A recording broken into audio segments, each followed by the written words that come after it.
pedir para os irmãos abrirem 1 Timóteo, aliás, perdão, 2 Timóteo. Nós vamos citar alguns versículos. Paulo, antes de eu começar a pregar, eu quero agradecer ao pastor Juliano, agradecer à igreja que tem nos recebido, e com toda a ousadia do mundo eu digo que eu me sinto em casa aqui. Amo estar nesse lugar, amo poder ministrar sobre a vida dos irmãos. Espero ser um canal de bênção para cada um de vocês, amém? Está comigo a minha esposa, meus filhos. Minha esposa que é um canal de bênção maravilhoso na minha vida, uma ferramenta que Deus usa para me moldar, para me corrigir e para me confortar algumas vezes. Irmãos, vamos para a palavra que eu acredito que vocês querem ouvir. Paulo escreve a carta a Timóteo, já preso em Roma. No ano de 64, 18 de julho de 64, Nero incendeia Roma. E Nero incendiando a Roma, sobra apenas alguns bairros do centro romano, aonde habitava um número muito grande de cristãos. E Nero, usando isso como desculpa, coloca em xeque a credibilidade dos cristãos, acusando-os de ter incendiado Roma. Não, pode tirar o fundo, por favor. Acusando-os de ter incendiado Roma. E nisso começa uma grande perseguição aos cristãos e ao apóstolo Paulo, que era dito como líder dos cristãos. Paulo é preso pouco tempo depois na prisão de Mamertino, uma prisão totalmente insalubre, onde as pessoas saíam de lá ou para o martírio, ou saíam de lá com lepras, enfermidades. Sabemos que Paulo obteve malária em uma das suas viagens missionárias, ele estava totalmente debilitado. Mas de lá, ele escreve essa preciosa carta a Timóteo. O que estava acontecendo era que os cristãos, sendo perseguidos, muita gente tinha se demandado. Grande parte da Ásia tinha abandonado o Evangelho. Os judeus que se converteram estavam abandonando o Evangelho. Timóteo também começou a sentir desejo de voltar atrás e abandonar o cristianismo. E Paulo, sabendo disso, resolve escrever essa carta para instruí-lo, para reforçar a obra que Deus tinha feito sobre ele. E de vários conselhos que Paulo deixa a Timóteo, eu quero ressaltar 3, e é sobre ele que nós vamos abordar. Capítulo 1, versículo 8, diz o seguinte: portanto, não se envergonhe de testemunhar do Senhor, nem de mim, que sou prisioneiro dele, mas suporte comigo os meus sofrimentos pelo Evangelho, segundo o poder de Deus. Perseguições estavam tomando conta, medo, angústia. Os crentes eram lançados no Coliseu Romano, os crentes eram crucificados, eram decapitados, arrastados em praça pública, colocados na praça pública para queimar, e havia até uma piada entre os soldados romanos: cristão não serve nem para iluminar a praça pública. Porém, com tudo isso, Paulo diz para ele: não se envergonhe do Evangelho. Por mais que o mundo esteja se levantando, não se envergonhe do Evangelho. Além de toda essa perseguição que estava acontecendo o seguinte: para os gregos, que era quem Timóteo pregava, o Evangelho era loucura. Crer que a salvação vinha a partir de um homem crucificado era loucura. Para os judeus, escândalo. E é isso que Paulo deixa aos coríntios. Mas para nós, continua sendo poder de Deus. E glória a Jesus por isso. Por mais que o mundo nos persiga, por mais que as coisas venham a se levantar contra nós, não podemos nos envergonhar do Evangelho do nosso Senhor Jesus Cristo. Nunca. Claro que hoje a vergonha não se dá pela mensagem da cruz. A vergonha, aliás, não se dá pela cruz de Cristo. A vergonha não se dá porque nós sofremos perseguições. Afinal, sofremos muito pouca perseguição no Brasil. Podemos falar do Evangelho livremente. Mas a perseguição se está dando porque o mundo tem encurralado os cristãos. Nós estamos vendo por aí fora feminismo. Nós estamos vendo aí fora o ativismo LGBT. Nós estamos vendo aí fora comunismo, socialismo, a grande mídia pressionando os cristãos do canto. E nós, acuados, nos encurralamos a tudo isso. E o povo com medo de professar a sua fé em Cristo lá fora. fora, com vergonha de se portar como cristão e falar de Jesus. Porque o mundo tem nos encurralado, tem nos colocado no canto, tem nos acuado, e os crentes com medo de falar de pecado e inferno dentro da igreja e no mundo aí fora.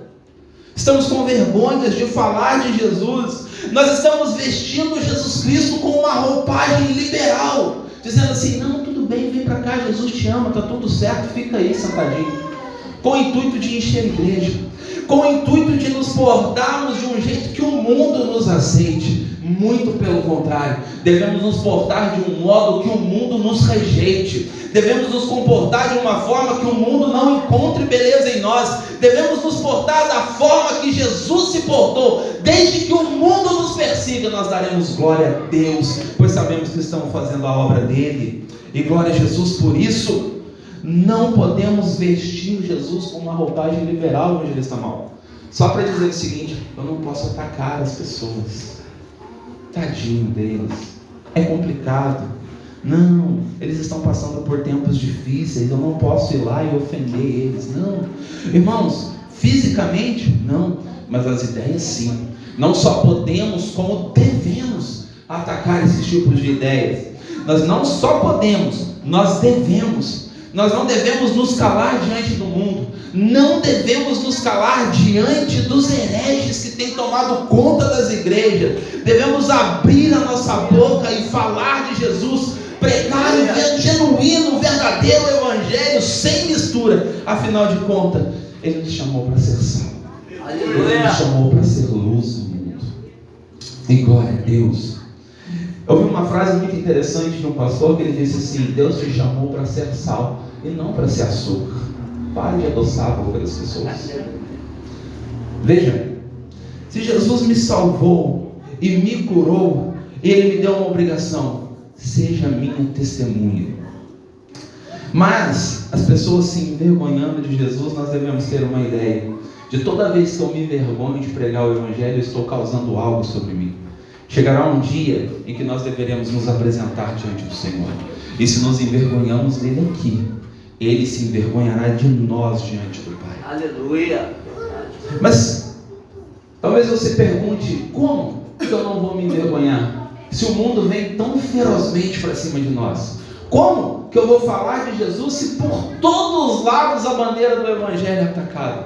É muito simples. Versículo 14, olha o que diz: quanto ao que lhe foi confiado. Aliás, vamos ler o 13 e o 14. Retenha com fé e amor em Cristo Jesus o modelo da sã doutrina que você ouviu de mim. Quanto ao que lhe foi confiado, guarde-o por meio do Espírito Santo que habita em nós. Como que eu não vou me envergonhar do evangelho? Guarde aquilo que Deus lhe confiou, guarde aquilo que Deus lhe entregou, guarde a palavra, guarde a boa moral, os bons costumes, a sã doutrina. E por mais que o mundo te abale, por mais que o mundo venha ferozmente contra nós, nós estaremos firmes.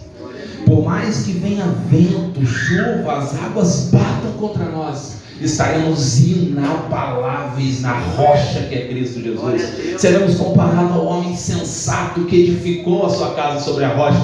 E não há vento nesse mundo que abale alguém que está alicerçado na doutrina de Cristo. Estaremos firmes e inabaláveis, desde que a palavra seja guardada dentro de nós. Olha o que diz 2 Timóteo capítulo 4, verso de número 2. Pregue a palavra, esteja preparado a tempo e a fora de tempo, repreenda, corrige e exorte com toda paciência e doutrina. Pregue a palavra a tempo e a fora de tempo. Existe uma frase no meio cristão que ela até é poética, ela é bonitinha, sabe? Ela diz assim: pregue, se possível, fale. Irmãos, é muito bonitinho falar isso. É claro que quer colocar o caráter, os bons costumes. Mas veja, Jesus nos chamou para sermos testemunhas, ou seja, falar do evangelho. Não adianta nada eu ter bons costumes, porque os budistas têm, os adventistas têm, os mormons têm. Qual que seria a nossa diferença entre eles? Nenhuma. Então abra a boca e fale do Evangelho. Jesus nos chamou para ser testemunhas, ou seja, falar. E falar o quê? O Evangelho. Quando você falar do Evangelho, você vai corrigir, vai exortar as pessoas. A maior demonstração que nós podemos fazer com o pecador é olhar nos olhos dele e dizer: ou você muda de vida ou você vai para o inferno. Não há amor maior do que esse, do que tirar uma pessoa do caminho da perdição. Veja, Jesus disse que eles estão mortos nos seus pecados e delitos. Se nós não botarmos a mão lá e falar: Jesus pode te transformar, eles não vão mudar de vida. Não adianta pregar Jesus te ama para alguém que quer ir para o inferno. Você precisa pegar inferno para que ele seja salvo. A palavra é luz, e se eles estão indo para o inferno, a luz tem que demonstrar o caminho deles. A palavra é lâmpada, e se os pés deles caminham num caminho pedregoso que leva à destruição e à morte, ela deve iluminar o seu caminho. Glória a Deus, aleluia, glória a Jesus. Glória, aleluia. Outra coisa, Paulo disse: pregue a palavra, porque é ela que liberta. Não existe assunto mais urgente no meio do mundo hoje. Não existe. Não existe coisa mais importante para o mundo hoje do que a palavra. Irmãos, eu sei que a gente está em época de política, eu tenho os meus conceitos políticos e tudo bem, espero que você tenha também. Mas não é político A ou B que pode mudar a situação do nosso país. Não é o candidato A ou o candidato B, não é. É a pregação genuína do Evangelho. Aleluia. Temos por experiência que aonde a palavra foi pregada com afinco, genuinamente, países se transformaram, nações se moldaram.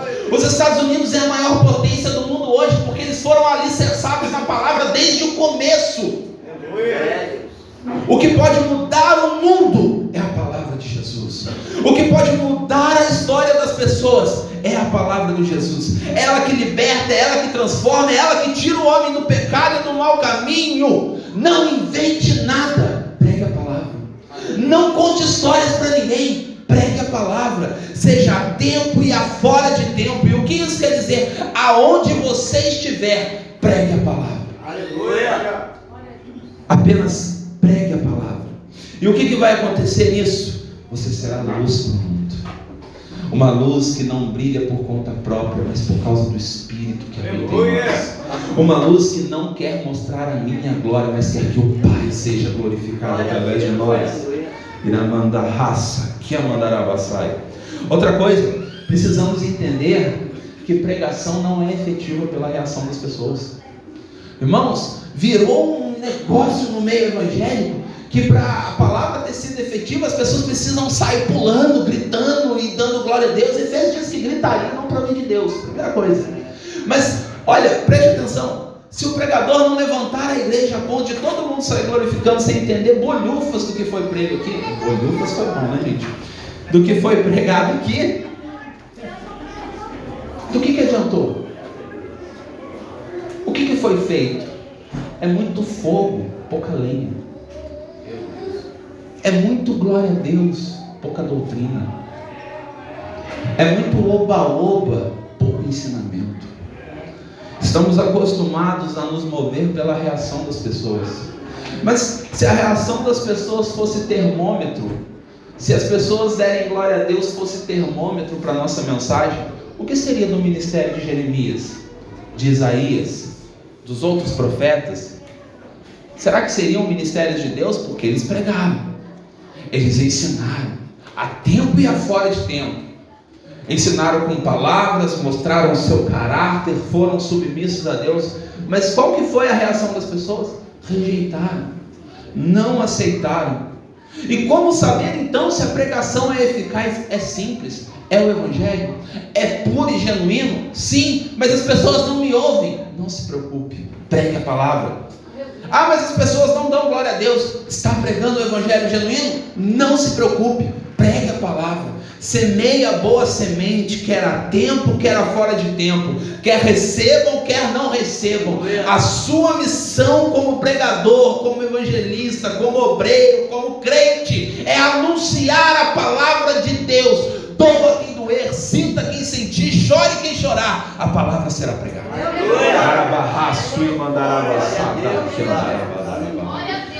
Fale a palavra. Pastor Julião, a palavra sozinha é eficaz. Os irmãos já me ouviram pregar. Eu não peço para ninguém dar glória a Deus. Primeiro que, como diz o pastor Eliseu, intimidade forçada é estupro. Deus não está aqui para isso.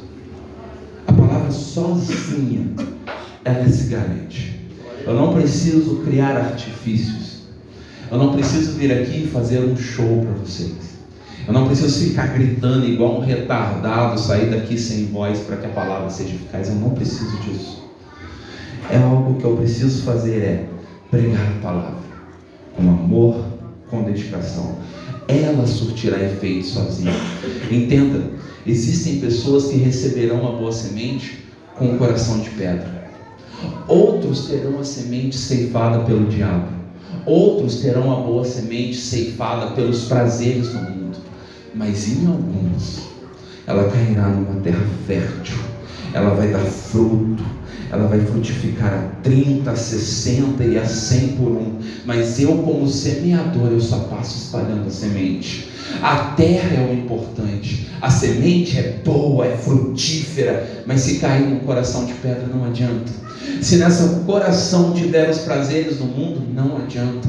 Se nesse coração for tomado pelo diabo, não adianta.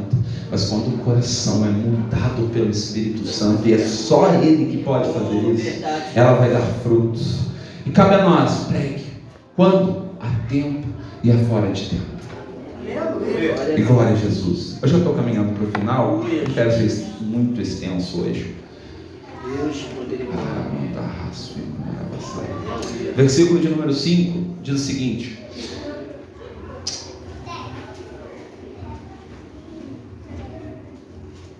você, porém, seja moderado em tudo, suporte os sofrimentos, faça a obra de um evangelista, cumpra plenamente o seu ministério.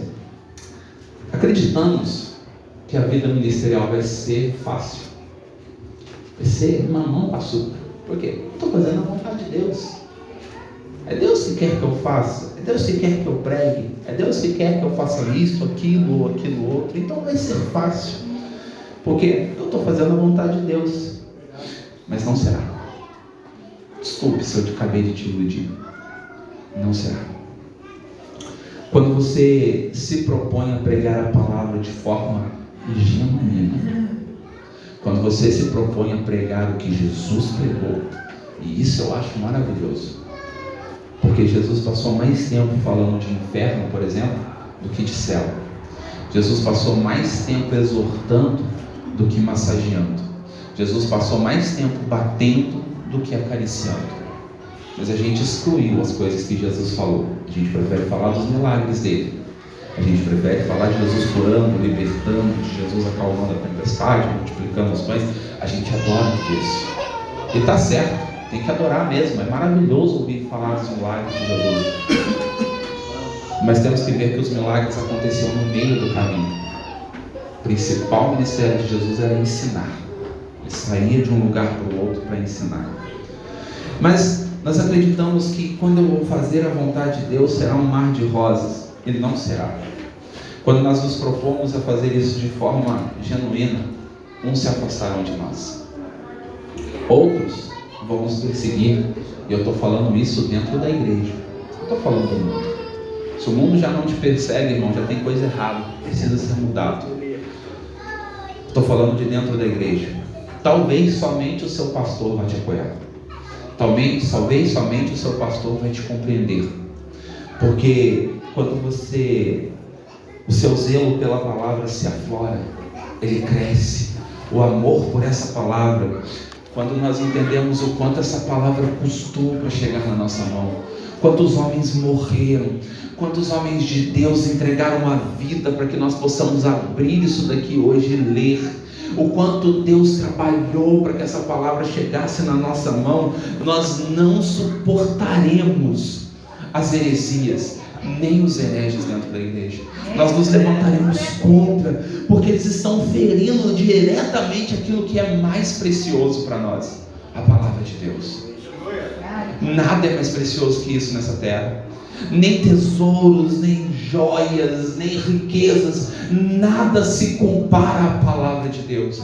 Ela é incomparável, ela é preciosa, ela é majestosa. Por quê? Porque através dela é Deus falando conosco. Glória a Deus. Mas quando nós nos propomos a tudo isso, nós seremos perseguidos. Irmãos, quando seu zelo pela palavra se aflorar, vão te chamar de legalista, vão te chamar de metido, de arrogante, de fariseu. Mas suporte, que o mundo se vire contra nós. Irmãos, temos que estar dispostos a isso, porque estamos lutando a luta de Deus. E se todos os homens na Bíblia deram a vida por isso, por que nós não daríamos também?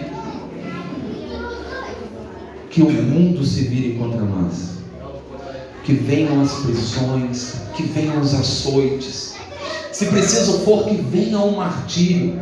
E eu não estou falando isso para te emocionar, não. Eu quero que você tenha zelo por essa palavra. E quando a palavra criar raízes no seu coração, isso é natural para você. Você vai se posicionar, você vai falar, você vai brigar por conta disso. Por quê? Porque a palavra arde dentro de nós. Arde. Tem aquele hino que diz: eu tenho um fogo queimando em meu peito. Eu costumo dizer para minha esposa: todo obreiro tem que ter essa música dentro de si. Estou dizendo que a música é tão bíblica assim, mas essa parte específica, irmãos, todos nós devemos ter um fogo dentro de nós, um fogo que não se apaga. Se a palavra para você não tem vida, não é fogo, não transborda a tua alma, meu irmão, se converta de novo. Se quando você abre a Escritura, você não entende que é Deus falando com você, de uma forma clara, de uma forma limpa, de uma forma que você possa compreender, se você não consegue entender isso, precisa-se de novo se converter. Precisamos voltar a entender que quando eu abro essa palavra e leio, é Deus falando comigo, é a genuína palavra dele, direto dele, não tem filtros humanos, é Deus falando conosco. Ela é inerrante, ela é eficaz.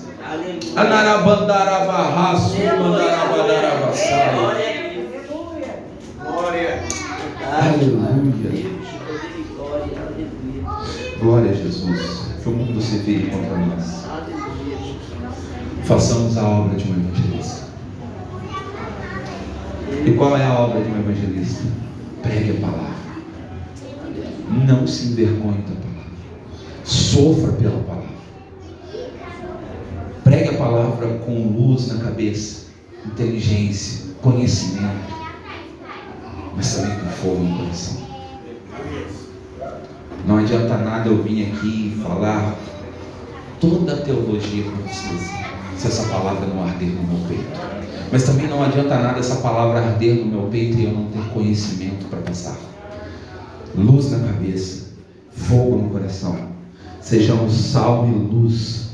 Faça a obra de Deus e Deus te honrará. Aleluia. Glória a Jesus. Eu agradeço a minha oportunidade em nome de Jesus Cristo.